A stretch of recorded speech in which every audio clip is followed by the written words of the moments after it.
Kami dari Lembaga Bantuan Hukum KIS, saya selaku direktur, ada Pak Hidayat dan juga Bang Hilton dan tim juga.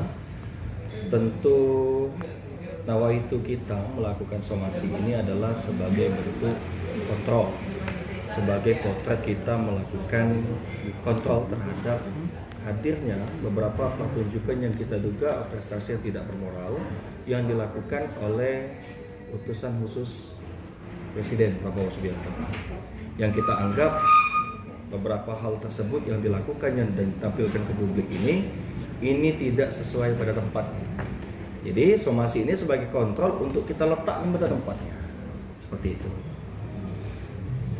Nah, kalau kita melihat daripada situasi kebatinan, tentu kita publik maupun netizen melihat dan menyikapi bahwa utusan khusus Presiden ini kan adalah sesuatu hal yang baru.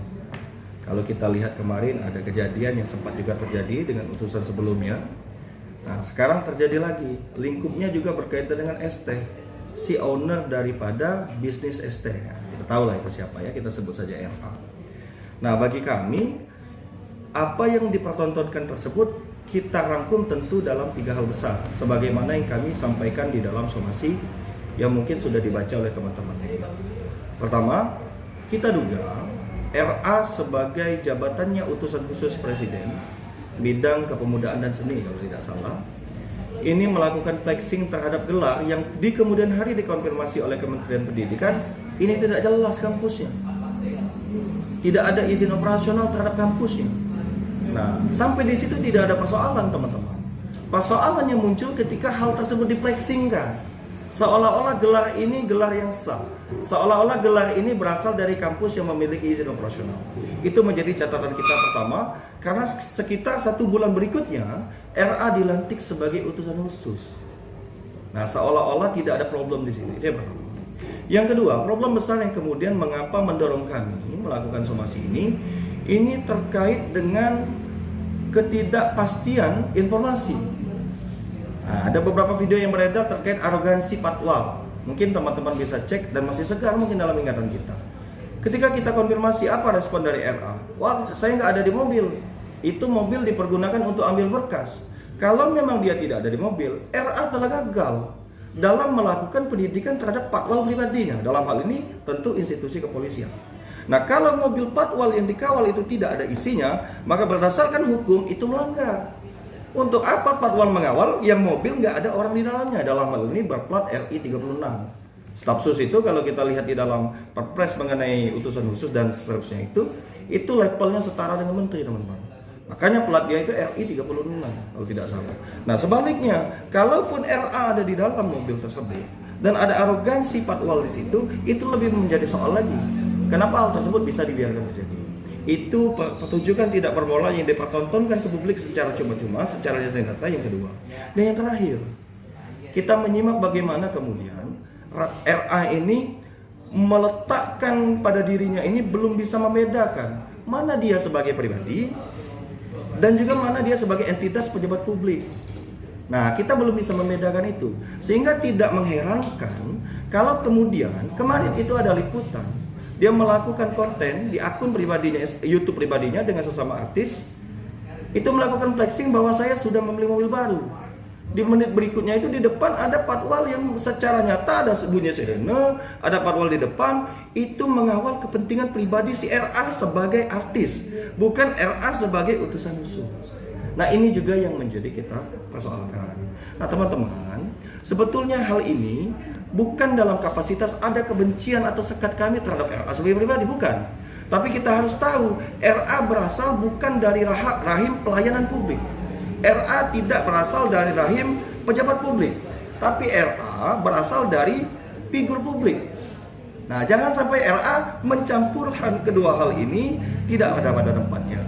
Nah, oleh sebab itulah kita mengingatkan dan mendesak Bapak Prabowo untuk melakukan pemberhentian, begitu. Dan ini tidak berlebihan, karena kalau ini diteruskan dan dibiarkan, RA ini kan bukan hanya sebagai public figure, tapi apa yang ia pertontonkan itu menjadi tuntunan. Nah, kalau yang ia pertontonkan itu sikap arogansi, rupanya itu dikonfirmasi, oh nggak ada, saya kosong di mobil. Kemudian dia bilang, saya memiliki gelar dari kampus luar negeri, ternyata dia tidak pernah kuliah dan tidak diketahui asalnya dari mana kampus tersebut. Dan terakhir, kemudian dia buat konten kreator sebagaimana mestinya yang kita tonton, yang berdampak pada keuntungan pribadinya, itu menjadi potret dan juga menjadi opini bagi publik. Oh, rupanya kalau kita melakukan seperti ini, nggak apa-apa, nggak masalah. Nah, padahal tugas, fungsi, dan kedudukan dia itu sebagai utusan khusus bidang pembinaan terhadap generasi muda. Nah, sekarang saya tanya sama teman-teman, bidang generasi muda mana yang memfleksingkan membeli mobil baru? Bidang generasi muda yang mana yang digunakan oleh RA ini dalam melaksanakan tugas sebagai utusan khusus Presiden Prabowo yang memberikan kebebasan untuk patron melakukan arogansi? Bidang generasi muda mana yang kalau kita memiliki gelar belum jelas asal-usulnya kita pamerkan ke publik? Nah, itu saya rasa belum menjawab. Nah, tidak lama dari kejadian ini kita masih mengingat dan segar. Ada juga kejadian dari utusan khusus yang lain. Bahkan kalau kita lihat, ini rasa-rasanya secara objektif belum ada unsur hukum yang dilanggar. Kalau RA saya jelas-jelaskan di situ. Pertama, dia melanggar Undang-Undang Pendidikan. Bagaimana dia mendapatkan gelar dari kampus yang tidak ada izin operasional dari Kementerian Pendidikan. Kedua, yang tadi, dia melakukan flexing terhadap dan difasilitasi oleh patroli pengawalan. Yang tentu itu dari unsur kepolisian. Dan ketiga hal yang saya sebutkan tadi. Nah, maka dari itulah tentu tidak ada tawar-menawar lagi kemudian kami dalam nawaitu memberikan kontrol terhadap Presiden Prabowo Subianto agar meletakkan utusan khusus ini pada tempatnya, yakni sebagai pelaksana urusan-urusan presiden di luar urusan kementerian. Begitu. Dan lebih gawat lagi, ini harus segera dilakukan karena RA merupakan publik. Tugas, fungsi, dan kedudukan dia itu sebagai utusan khusus bidang pembinaan terhadap generasi muda. Nah, sekarang saya tanya sama teman-teman, bidang generasi muda mana yang memfleksingkan membeli mobil baru? Bidang generasi muda yang mana yang digunakan oleh RA ini dalam melaksanakan tugas sebagai utusan khusus Presiden Prabowo yang memberikan kebebasan untuk patron melakukan arogansi? Bidang generasi muda mana yang kalau kita memiliki gelar belum jelas asal-usulnya kita pamerkan ke publik? Nah, itu saya rasa belum menjawab. Nah, tidak lama dari kejadian ini kita masih mengingat dan segar. Ada juga kejadian dari utusan khusus yang lain. Bahkan kalau kita lihat, ini rasa-rasanya secara objektif belum ada unsur hukum yang dilanggar. Kalau RA saya jelas-jelaskan di situ. Pertama, dia melanggar Undang-Undang Pendidikan. Bagaimana dia mendapatkan gelar dari kampus yang tidak ada izin operasional dari Kementerian Pendidikan. Kedua, yang tadi, dia melakukan flexing terhadap dan difasilitasi oleh patroli pengawalan. Yang tentu itu dari unsur kepolisian. Dan ketiga hal yang saya sebutkan tadi.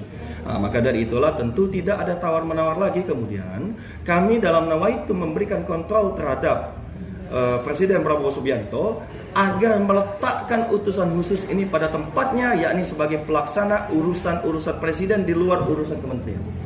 Begitu. Dan lebih gawat lagi, ini harus segera dilakukan karena RA merupakan public figure, tidak hanya sebagai pejabat publik tetapi juga public figure yang kita tahu pengikutnya ini lumayan besar di republik ini. Yang kalau dia melakukan suatu hal yang tidak lumrah, ini ditakutkan akan menjadi tontonan bagi generasi muda. Begitu, teman-teman.